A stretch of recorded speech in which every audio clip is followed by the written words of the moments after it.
नमस्कार दोस्तों, स्वागत है आपका अपने यूट्यूब चैनल में। दोस्तों आज हम एमपी टेट वर्ग 3 के लिए काफ़ी महत्वपूर्ण क्वेश्चन पर डिस्कशन करेंगे। इसमें दोस्तों हम सी टेट 2019 में आए क्वेश्चन को देखेंगे। दोस्तों स्टार्ट करते हैं। कोई व्यक्ति 29 नवंबर 2019 को एक एक्सप्रेस ट्रेन में सूरत से नागरकोइल जाने के लिए बैठा। यह ट्रेन सूरत से 19:45 बजे चली और 1 दिसंबर 2019 को 11:45 बजे नागरकोइल पहुंची। यदि सूरत से नागरकोइल के बीच ट्रेन मार्ग की दूरी 2120 किलोमीटर है तो इस यात्रा में ट्रेन की औसत चाल थी। दोस्तों चाल बराबर क्या होता है, दूरी बटे समय। दूरी इसमें 2120 दी है और समय इसमें 29 नवंबर 2019 में 19:45 से 1 दिसंबर 2019 को 11:45 कैलकुलेट करेंगे। दोस्तों 40 घंटे आएंगे तो 2120 को यदि हम 40 से डिवाइड करेंगे तो हमारा बिल्कुल सही आंसर 53 किलोमीटर पर घंटा आ जाएगा। उसके बाद दोस्तों नेक्स्ट क्वेश्चन देखते हैं। अगला क्वेश्चन है, निम्नलिखित में से कौन अंतर्राष्ट्रीय ख्याति प्राप्त वेट लिफ्टर है। तो इसका राइट आंसर है कर्णम मल्लेश्वरी। ठीक है, जो कर्णम मल्लेश्वरी हैं भारत की महिला वेट लिफ्टर है। इन्होंने 2000 में सिडनी ओलंपिक खेल प्रतियोगिता में कांस्य पदक जीता था। दोस्तों ये कांस्य पदक हासिल करने वाली ओलंपिक खेलों में कांस्य पदक हासिल करने वाली प्रथम महिला बनी थी। इसके बाद दोस्तों अगला क्वेश्चन देखते हैं। अगला क्वेश्चन है, नीचे दिए गया कौन सा एक समूह जड़ों का है। ठीक है, जड़ों का समूह हमें बताना है। कौन सा एक जो समूह है वह जड़ों का है। तो गाजर, चुकंदर एवं मूली सामान्यतः जड़ समूह के पौधे हैं। ठीक है दोस्तों, क्योंकि जो आलू और जो अदरक होता है वह तना होता है, लेकिन हमें जड़ का बताना था। जड़ कौन कौन से, इसमें गाजर, चुकंदर और मूली। दोस्तों अगला क्वेश्चन देखते हैं। रेगिस्तानी ओक एक पेड़ है जो पाया जाता है। ठीक है, जो रेगिस्तानी जो ओक है वो ऑस्ट्रेलिया में पाया जाता है। दोस्तों इसकी जो जड़ें होती हैं वो बहुत ज़्यादा दूरी तक जाती हैं, जब तक ये पानी तक नहीं पहुंच जाती। दोस्तों तो इसका राइट आंसर क्या जाएगा, जो रेगिस्तानी जो ओक है वह कहाँ पर पाया जाता है, तो ऑस्ट्रेलिया। अगला क्वेश्चन है दोस्तों, नीपेंथिस वह पौधा जो शिकार करता है के विषय में नीचे दिए गए कथनों पर विचार कीजिए। दोस्तों इसमें पहला ऑप्शन क्या है, यह पौधे ऑस्ट्रेलिया, इंडोनेशिया और भारत में मेघालय में पाया जाता है। इसका आकार घड़े जैसा होता है और इसका मुंह एक पत्ती से ढका होता है।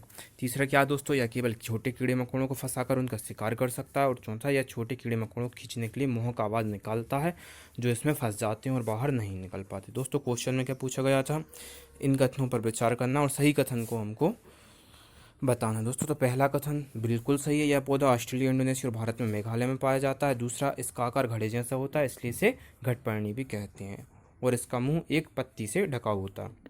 दोस्तों इसका राइट आंसर क्या जाएगा, दोस्तों कूट ए और बी बिल्कुल सही है। अब इसके बाद अगला क्वेश्चन देखते हैं। दोस्तों भारत की आज़ादी से पहले महात्मा गांधी ने जिस दांडी के समुद्र तट पर अपनी प्रसिद्ध यात्रा की थी वह भारत के नीचे दिए गए किस राज्य में स्थित है। ठीक है, तो वह किस राज्य में स्थित है। तो इसका राइट आंसर दोस्तों क्या आ जाएगा, गुजरात। ठीक है, जहाँ से महात्मा गांधी जी ने दांडी यात्रा प्रारंभ की थी वो समुद्र तट कहाँ पर स्थित है, तो गुजरात में स्थित है।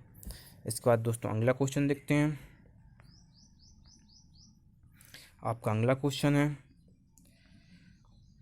उच्च ज्वर यानी कि तेज बुखार के साथ कपकपी जिसका उपचार सिनकोना पेड़ की छाल से किया जा सकता है वह है। ठीक है, तो इसका राइट आंसर दोस्तों क्या जाएगा, मलेरिया। ठीक है, मलेरिया का जो उपचार है, ठीक है, वह सिनकोना की छाल से किया जा सकता है। ये प्लाज्मोडियम परजीवी के कारण होने वाला रोग होता है। इसके बाद दोस्तों अगला क्वेश्चन देखते हैं। किसी डॉक्टर का घर एक्स पर स्थित है।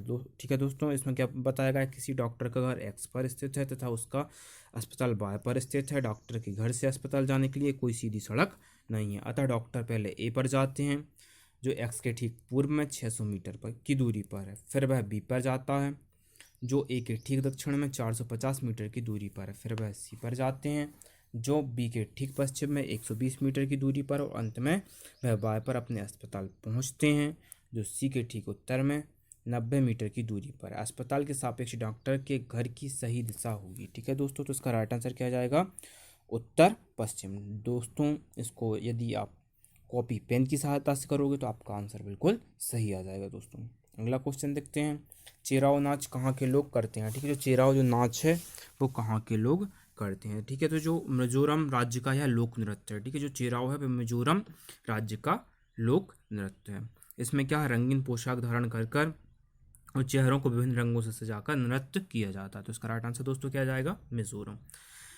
तमिलनाडु के निकटवर्ती राज्य हैं। ठीक है, इसमें क्या पूछा गया, तमिलनाडु के निकटवर्ती राज्य कौन से हैं। ठीक है दोस्तों, तो इसका राइट आंसर क्या जाएगा, आंध्र प्रदेश, केरल और कर्नाटक। ठीक है, जो आंध्र प्रदेश, केरल और कर्नाटक तमिलनाडु की उत्तरी सीमा में आंध्र प्रदेश है। ठीक है, उत्तर पश्चिम में आपका कर्नाटक है और दक्षिण पश्चिम की सीमा पर केरल है। तो इसका राइट आंसर क्या जाएगा, आंध्र प्रदेश, केरल और कर्नाटक। इसके बाद अगला क्वेश्चन देखते हैं दोस्तों।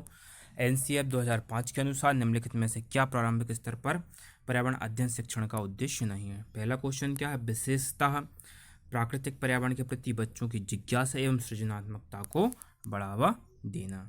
ठीक है, ये उद्देश्य बिल्कुल है। अवलोकन, वर्गीकरण और निष्कर्ष निकालने आदि प्रक्रियाओं के माध्यम से बुनियादी संज्ञानात्मक और गत्यात्मक कौशल प्राप्त करने के लिए खोजबीन से जुड़ी और हाथों से करने वाले कार्यों में बच्चों को संलग्न करना, बिल्कुल भी ये है। ठीक है, उद्देश्य नहीं है बताना है हमें, ये भी उद्देश्य है। प्राकृतिक, सांस्कृतिक व सामाजिक पर्यावरण के बीच संबंधों को पहचानने व समझने में बच्चों को प्रशिक्षित करना, ये भी उद्देश्य है एनसीएफ 2005 का। अगला देखते हैं, पर्यावरणीय समझ के द्वारा बच्चों में सटीक संख्यात्मक कौशलों का विकास करना, ये उद्देश्य एनसीएफ 2005 का नहीं है। तो इसमें नहीं है पूछा गया था दोस्तों, तो इसका राइट आंसर दोस्तों क्या जाएगा, पर्यावरण समझ के द्वारा बच्चों में सटीक संख्यात्मक कौशलों का विकास करना एनसीएफ 2005 का उद्देश्य नहीं है। अगला क्वेश्चन देखते हैं, पर्यावरण अध्ययन में कक्षाओं में 3rd से 5th के लिए एक विषय क्षेत्र जो संकलित करता है। इसमें पहला ऑप्शन क्या दिया है आपका, विज्ञान की अवधारणा और मुद्दों को। सेकंड ऑप्शन है पर्यावरण शिक्षा, सामाजिक अध्ययन और विज्ञान की अवधारणा और मुद्दों को। विज्ञान और सामाजिक विज्ञान की अवधारणा और मुद्दों को, पर्यावरणीय शिक्षा और विज्ञान की अवधारणाओं और मुद्दों को। ठीक है दोस्तों, तो इसमें हमको क्या बताना है कि पर्यावरण अध्ययन कक्षाओं 3rd से 5th के लिए एक विषय क्षेत्र है जो संकलित करता है। ठीक है, जो पर्यावरण अध्ययन है वह क्या संकलित करता है ये हमको बताना है। तो यह क्या संकलित करता है, सेकंड नंबर ऑप्शन बिल्कुल राइट आंसर है, पर्यावरण शिक्षा, सामाजिक अध्ययन और विज्ञान की अवधारणाओं और मुद्दों को यह जो पर्यावरण अध्ययन है वह संकलित करता है। इसके बाद अगला क्वेश्चन देखते हैं दोस्तों, निम्नलिखित में से क्या पर्यावरण अध्ययन के संदर्भ में सही है। ठीक है, क्या सही है पूछा गया है। तो पहले क्या, पर्यावरण अध्ययन एक विषय है जो 1st से 5th तक की कक्षाओं में पढ़ाया जाता है। ठीक है, सही है बताना है दोस्तों। सेकंड क्या है, 1st व 2nd की कक्षाओं के लिए भाषा और गणित के माध्यम से पर्यावरण अध्ययन पढ़ाया जाता है। 3rd क्या है, 2nd, 3rd और 4th की कक्षाओं के लिए पर्यावरण अध्ययन से जुड़े मुद्दों को भाषा और गणित के माध्यम से पढ़ाया जा सकता है। 2nd से 3rd तक की कक्षाओं के लिए पर्यावरण अध्ययन से जुड़े मुद्दों को विज्ञान और सामाजिक विज्ञान के द्वारा पढ़ाए जाते हैं। इसमें सही है बताना है दोस्तों। राइट आंसर इसका क्या जाएगा, सेकंड नंबर। 1st व 2nd की कक्षाओं के लिए भाषा और गणित के माध्यम से पर्यावरण अध्ययन को पढ़ाया जाता है। ठीक है दोस्तों, 1st और 2nd में पर्यावरण अध्ययन की कोई विशेष पुस्तक नहीं होती है। अगला क्वेश्चन देखते हैं दोस्तों, बच्चों को पर्यावरण अध्ययन को सीखने के लिए खोजने के द्वारा पर्याप्त समय दिया जाता है, यह इंगित करता है कि। ठीक है, यह क्या इंगित करता है, इसमें क्या क्वेश्चन में पूछा गया, बच्चों को पर्यावरण अध्ययन को सीखने के लिए खोजने के द्वारा, ठीक है, खुद के द्वारा, ठीक है, स्वयं के द्वारा खोजने के द्वारा, ठीक है, पर्याप्त समय दिया जाता है, यह इंगित करता है। क्या इंगित करता है, पर्यावरण अध्ययन याद करके सीखा जाता है, बिल्कुल गलत है यह ऑप्शन। पर्यावरण अध्ययन सूचनाओं के द्वारा सीखा जाता है, ये भी सही नहीं है। पर्यावरण अध्ययन बाल केंद्रित है। ठीक है दोस्तों, तो जो राइट आंसर है वो पर्यावरण अध्ययन कैसा होता है, बाल केंद्रित होता है, और हमारे यहाँ भी बाल केंद्रित शिक्षा पर ही जोर दिया जा रहा है।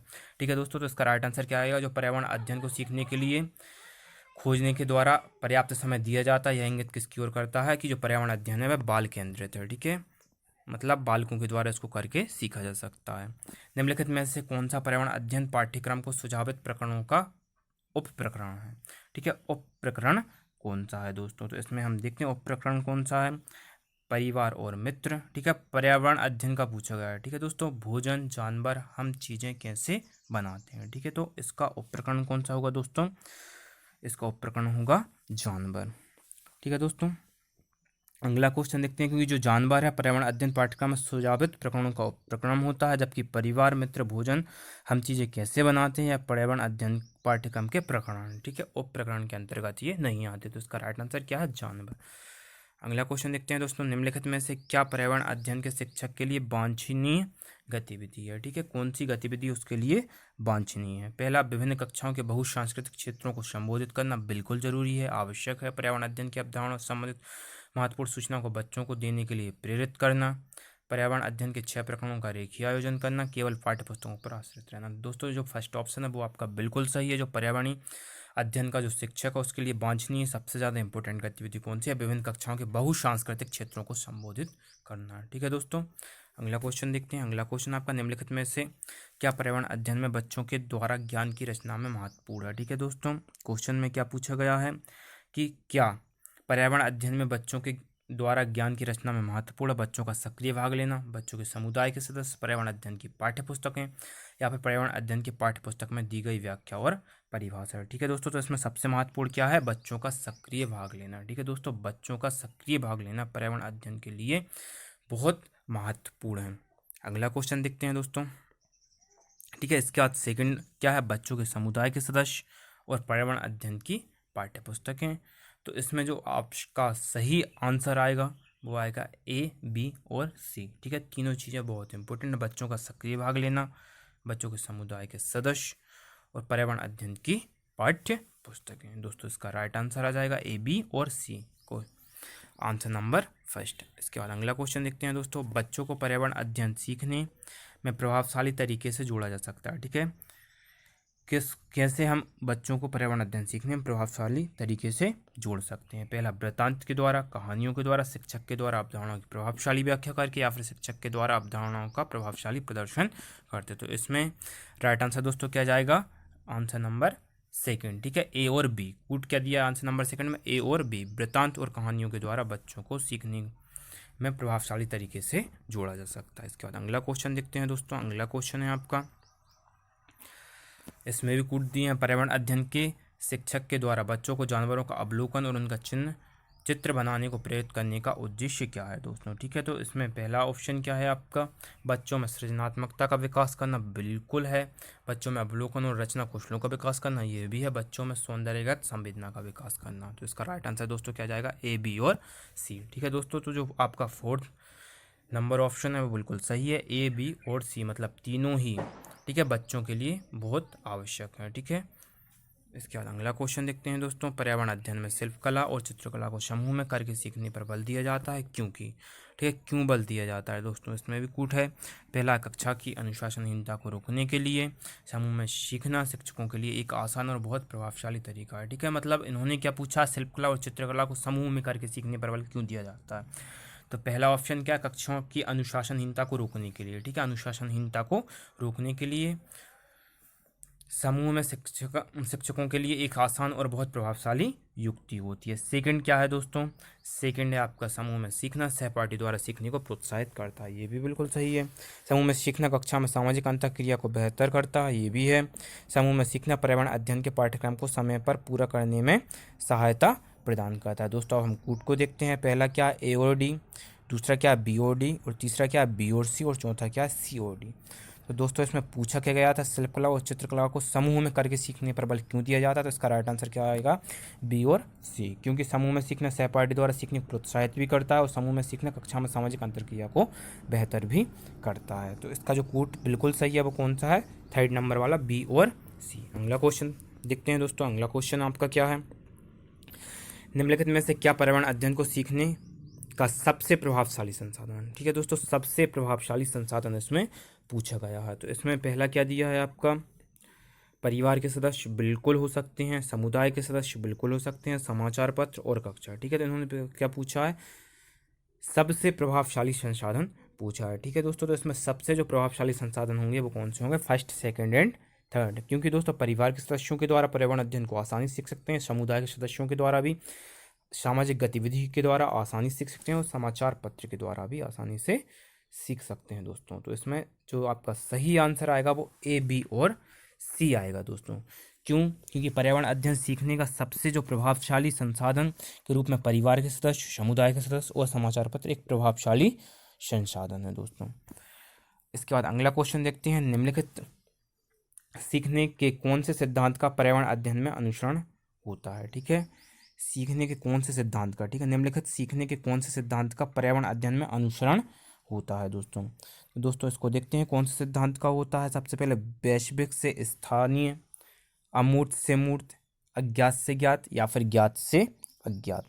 दोस्तों इसमें पर्यावरण में जो आपका सही ऑप्शन है वो है ज्ञात से अज्ञात, क्योंकि दोस्तों पर्यावरण अध्ययन में सीखने के ज्ञात से अज्ञात सिद्धांत का अनुसरण ही होता है। ठीक है, सीखना एक व्यापक एवं सतत एवं जीवन पर्यंत चलने वाली एक महत्वपूर्ण प्रक्रिया है। तो इसमें क्या होता है? धीरे धीरे वह वातावरण जिसमें बच्चा रहता है उसमें समायोजित करके जो पर्यावरण है उसको सिखाया जाता है। तो ज्ञात से अज्ञात की ओर इसका राइट आंसर आएगा दोस्तों। इसके बाद अगला क्वेश्चन देखते हैं, निम्नलिखित में से कौन सा पर्यावरण अध्ययन में सीखने का रचनात्मक आकलन का साधन नहीं है। ठीक है, रचनात्मक आकलन का साधन नहीं है। ठीक है, तो पोर्टफोलियो बिल्कुल है, क्रम निर्धारण मापनी, वर्णन अभिलेख और वार्षिक उपलब्धि परीक्षण। ठीक है दोस्तों, तो इसमें क्या पूछा गया है, रचनात्मक आकलन का पूछा गया है, तो इसमें राइट आंसर क्या जाएगा, वार्षिक उपलब्धि परीक्षण रचनात्मक आकलन का साधन नहीं है दोस्तों। इसके बाद अगला क्वेश्चन देखते हैं कि जो वार्षिक उपलब्धि परीक्षण होता है वो किस किस से संबंधित होता है, ज्ञान का परीक्षण होता है। ठीक है, ये रचनात्मक परीक्षण के अंतर्गत नहीं आएगा। अगला क्वेश्चन है दोस्तों, निम्नलिखित में से किसको पर्यावरण अध्ययन में बच्चों के आकलन से दूर करना चाहिए। ठीक है, बच्चों के आकलन से किस चीज़ को दूर करना चाहिए, बच्चों के उत्तरों को सही या गलत रूप में आंकना, कक्षा 5 की EBS पाठ्यपुस्तक में प्रत्येक पाठ के अंत में दिए गए आज हमने क्या सीखा पर चर्चा करना, या फिर आकलन के संकेतों का उपयोग करना, बच्चों के सीखने गुणात्मक आकलन। ठीक है, तो इसमें क्या पूछा, पर्यावरण अध्ययन में बच्चों के आकलन से दूर करना चाहिए, किसको दूर करना चाहिए, बच्चों के उत्तरों को सही या गलत रूप में आंकना। ठीक है, उन बच्चों के जो उत्तर हैं उनको सही या गलत रूप में नहीं आंकना चाहिए, इसको दूर करना चाहिए। तो इसका राइट आंसर क्या जाएगा, बच्चों के उत्तरों को सही या गलत रूप में आंकना।